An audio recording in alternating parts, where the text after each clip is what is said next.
bit of a tricky question here.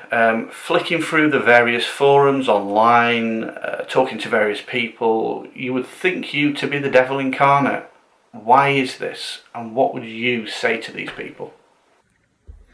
That's a very poignant question to raise. People would think that I am the devil incarnate. Well, I don't see any horns,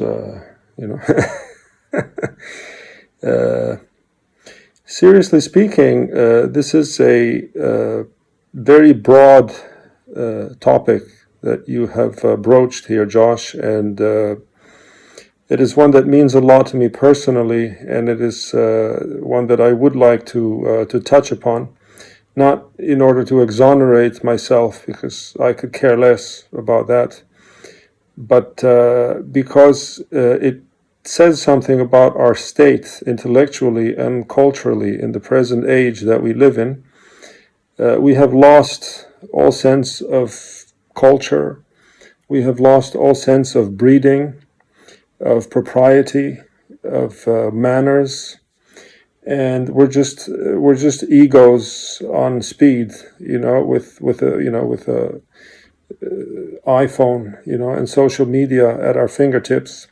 And so it's like I see, most people, the way I regard them, it's like these big babies, just an ego that's not in diapers anymore, but it's on social media, and it's like whatever I want and whatever I feel that it should be this way.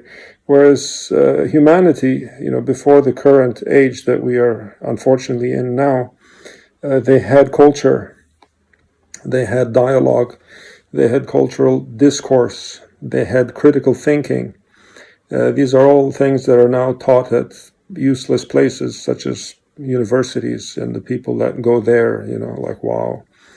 To most of the people that create these kind of images on the internet of an artist, the devil incarnate, oh my God, I guess they must have never read about the life of Vincent van Gogh or Dostoevsky or Beethoven or Dante or Baudelaire or Tolstoy or Picasso or any artist that is worth writing or talking about.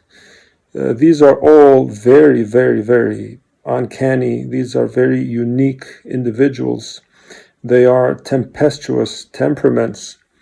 And I don't believe art is possible without someone like that. So the devil incarnate, oh my God, well, go and watch Immortal Beloved and see how Beethoven used to conduct himself in public. And then, check out Dostoevsky, what he used to be like, and Tolstoy. Read about Tolstoy, how his life ended at the very end, how he parted with his wife and what was done to him by his own family, right? So wherever there is any kind of genuine talent, wherever there's any kind of spiritual greatness, there's a free spirit, as Nietzsche would have said, you're bound to just ruffle incredible amounts of feathers all over. It's like the only thing people do is how to monkey other people. Is how I see it. Is people who don't have an original idea, who cannot think out of a box, right? All they know how to do is just. And I was told by someone, unfortunately, from our not culture, but from our deen, from our religion. He said that someone in the South Continent, in the subcontinent, they are raised to just very carefully observe people that are successful, okay, and just plagiarize every single thing that they do, copy it from A to Z, and just replicate everything they did, and then try to destroy the person so you can take their success. Now, Islam doesn't have space for this kind of character. Okay, it doesn't. It condescends upon any kind of behavior like that, and anybody running their life according to those kind of principles. It's extremely vile. However, if you look at our Oud community, it's exactly that. It's exactly that. So I was talking to a friend of mine in the essential oil business, and he wants to expand into oud oil. He's got everything from soup to nuts, like cage food, caraway, black pepper, blue pepper, pink pepper, white pepper, whatever bergamot, all the essential oils you can think of. He can source them. He can do his networking thing, and he can sell them. And he was telling me, he said, the networking just doesn't seem to work for agarwood. He said, how do you do it? I said, of course it doesn't work for agarwood, because agarwood networking is like jumping into a river, and you find that it's full of piranhas. And then he chuckled at that. I said, or another parable would be like, you find some of the people that are in the trade, and you go and you talk to them, and you find it's like you're almost like the feeling of someone, what I would imagine to be if you walk into like a brothel. You pay this, you have this service, and then you go, and there's no soul. There's no, that dimension of the soul is completely stripped, because it's just this cutthroat imitation. It's like murderous. Philosophically, if you look at what it boils down to, is like, it's this scavenging. It's what a hyena does, right? So someone has their catch, and you have these hyenas from the forums and from the oud community, as they call it. And it's just this one big plot to just take what someone else has caught, basically. So the original idea, that is, referring back to the culture thing, someone with an original idea is someone who leads the way. Someone who leads the way, someone that people look up to. Say, wow, he had an original idea. Someone who doesn't know how to think himself out of a box. It's just like, okay, what did so-and-so do? Why don't I replicate that exactly, and then try to destroy so-and-so? So that's the devil in disguise thing in your question. It just refers to someone who will not succumb to this kind of, vermin culture of these forums. It's parasitical, it's disgusting, and it's unintellectual. It is unspiritual. It is just, where do you begin? Where do you begin? I mean, if I gave you concrete examples, what I've been talking about now is just philosophy, just like in the abstract, what is wrong with it objectively. But if I tell you subjective instances of these people, for example, coming to the Oud Fest and then posing for me with a picture and saying, well, I want to start a YouTube channel, and what do you think about this? And I said, well, that's great. I think you should start a YouTube channel, and I would support you all the way. I would love to be featured on your channel. Why don't we do that? Then he sends his cousin at the next Oud Fest in Dubai, takes a picture with me, and then he says, well, I have the same oil that Ensar has, names me by name, because he gets it from my cousin. I mean, the guy, he wasn't even going to be let inside the door. He came saying, I can't even buy anything. Please, can I just get an appointment? I just want to meet you. I want to shake your hand and take your picture. That's all. I said, okay, why not? The guy came, we let him in. We took pictures. Next thing you know, he's my supplier. And his cousin in London is the one who's giving the better deal, because clearly in my family, he's got it for less than I did. Like this kind of thing. I mean, how do you not be the devil, not in disguise, but in the open with these kind of people? I mean, Islamically, someone like Omar ibn al-Khattab would beat these guys up really bad. You can imagine these guys getting bruised up, by someone who is enforcing the rule of law, and the spirit of Islam. It's like that. This is fasad. It's the ruination of society. To have this kind of behavior, to have people building forums to undermine existing businesses, right? Where it's a platform of slander and libel and vituperation and backbiting and gossip and everything which is hateful to anyone with a shred of decency, and spirituality and fear of God in their heart. These forums are just like feasts of human flesh, and buy my oil so I can make $10, but let me eat the flesh of my Muslim brother and say that he is like this and he is like that and he is like that. I think there would be something wrong if someone is seen in a good light in such a community and in such a setting, and other than what you have put, like the devil in disguise, is one is said like, oh, this is a really good guy, and everyone agrees on the forum. That's the guy you should be worried about. To go into specifics, if you'll bear with me here, I mean, you got the biggest like skullduggery in the market is what you call your source of oud information. It's like I heard you mentioning it in your interview with Mr. Cologne 76.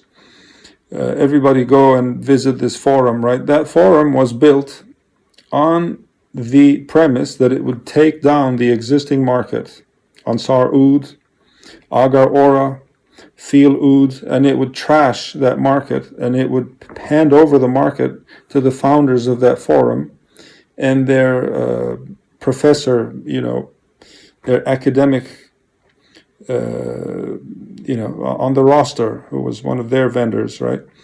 So at the same time, they're begging us, why don't you join our forum? Why don't you come here? Why don't you share your knowledge? We're eager to learn. We'll make you super moderators and we'll do this.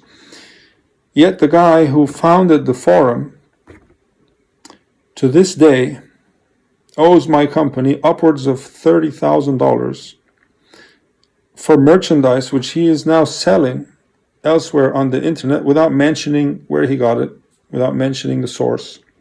Okay, just in his own little vials, right? So these are the greatest ouds in the world. These are the greatest ouds in the world, he will tell you. But we can't talk about the one who made them, and we can't talk about the one who brought them to us, because obviously then, it's bad business for us, right? So he must be the devil. So this is just ridiculous, these kind of people. Anybody with, I can imagine a true artist, and I aspire to be a true artist. I can imagine Beethoven, like punching a guy in the face. Beethoven himself, call him the devil in disguise, if you will. Even people like Robert De Niro, artists in our day, someone is just a scumbag, they go and talk in public and say, I just like to knock his teeth out. Someone who has any moral fiber say, how can you do something like that? How can you do something like that? You rob a company. And then you take their product, you fractionate it, you break it up into little tiny vials, and you say, this is the greatest ouds in existence, buy it from me. And you haven't even paid for it yet to the original vendor. You owe the original price, yet you're making money on it, and you won't pay your debt. And I'm the devil in disguise? I mean, anybody who's on that forum must, I feel bad for their intellect, because they're all taken for a ride. To get back to the cultural aspect, the devil in disguise, competition. People say he doesn't like competition. I love competition. Competition is what is the foundation of success. If there's genuine competition.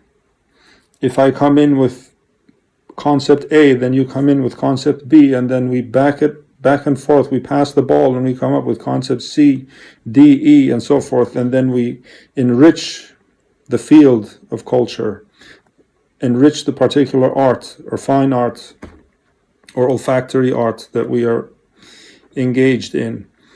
That is true competition. But this competition where I have an idea, then you come and steal it from me, and then you say it's your idea, that's not competition. That's just theft. That's just theft.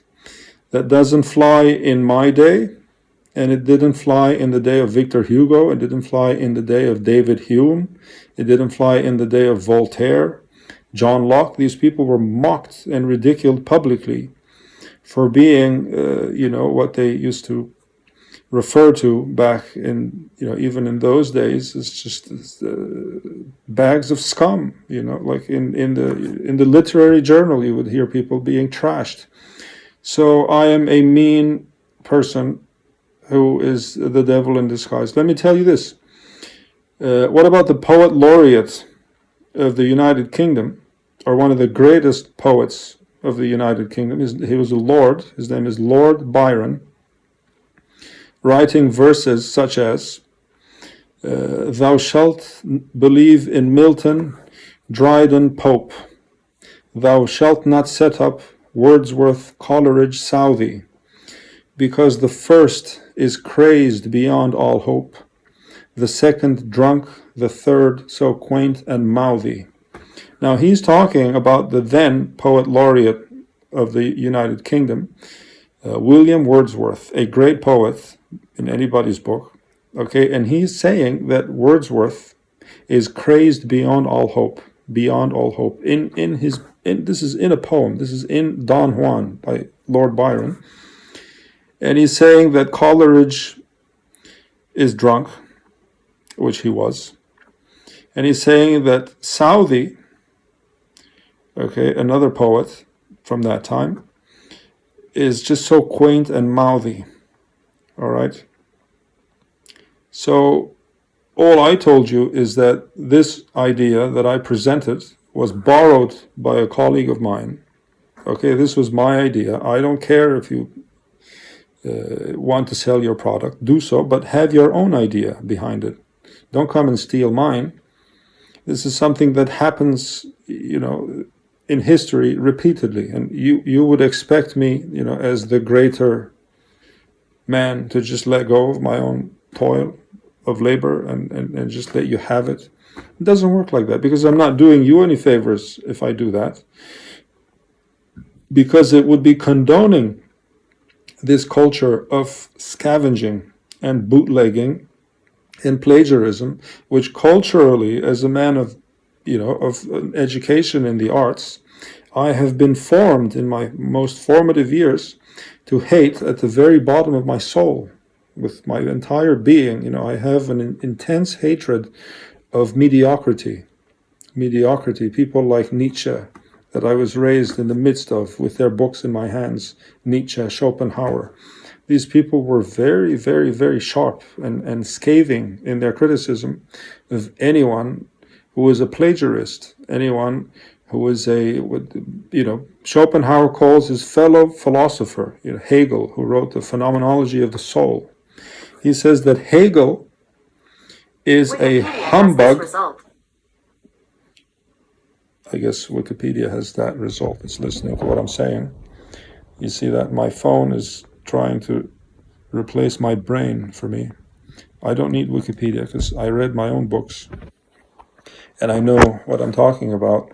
The Phenomenology of the Soul, the author of the Phenomenology of the Soul, Schopenhauer, used to say in his essay, in his major work, The World as Will and Representation, he used to call him a humbug philosopher, a blackguard, a rogue philosopher. This is a living contemporary teaching philosophy at the universities of Germany in his day, being called these names by another philosopher. Now, some people will say this was the devil in disguise. Some people will say this is, I will never buy Schopenhauer's book because he used those terms to describe Hegel. But the cultural context where we come, European culture, Western culture, allows for this kind of competitiveness, for this kind of criticism. So I'll remind you of what Tolstoy, one of the greatest writers of all time that I have the utmost respect for, said about Dostoevsky, another of the greatest writers of all time that I have the same amount of respect for. He said, Dostoevsky, he himself was sick, and therefore he wanted to make everyone else sick along with him. What did he mean by that? He meant that Dostoevsky, he suffered from epilepsy. And so he had these bouts of falling on the ground, and he would go into convulsions and fits and so forth. And so Tolstoy, being very mean-spirited, which is what people have called me in talking about competitors, not quite that meanly, but anyway, Tolstoy says that being a sick person himself, as an author, he feels obliged to make every one of his characters sick along with him, so that the whole world can suffer along with Dostoevsky. Now, that is very mean. I am at the end of the day a child of the 20th century, and I do find that to be a bit brutal on Tolstoy's side. However, free thinking and the active process of creating culture and continuing the cultural tradition and the creative tradition that is the fire, the flame behind that vessel, entails that some shoulders feathers be ruffled, and some shoulders are shaken, because that's what it requires. It's part of the artistic process, and I am a inheritor of that tradition.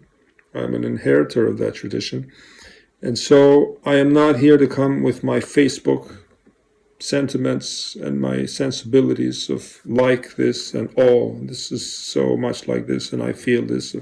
Where people have lost their balls, for lack of a better expression, in our current day.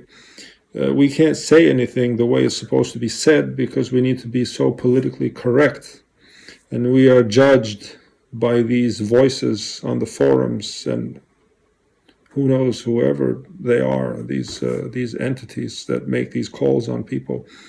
But most likely, what the truth of the matter, what it is that if you see someone under attack by the rabble, most likely it's because that person has genuine talent, and he has done something genuinely original and unparalleled, and therefore they hate him. As you know, the commercial that says there will be haters. Wherever there are haters, there is someone standing for the truth. Wherever there are haters, there is a danger that is posed to the egos of the unimaginative and the mediocre, that someone has accomplished something that we cannot, therefore we need to tear him down, burn his house down, destroy him. And then after he dies, we're going to come back and clap all the way to his grave, the way they did with Van Gogh, and the way they did with all of the great people in all of these traditions, with Dostoevsky himself, who died in poverty, and he didn't have a coat to wear in the freezing cold, right? And Tolstoy was chased out of his own house by his wife because of his ideas and because of his principles, and because he didn't subscribe to the sentiments of the time.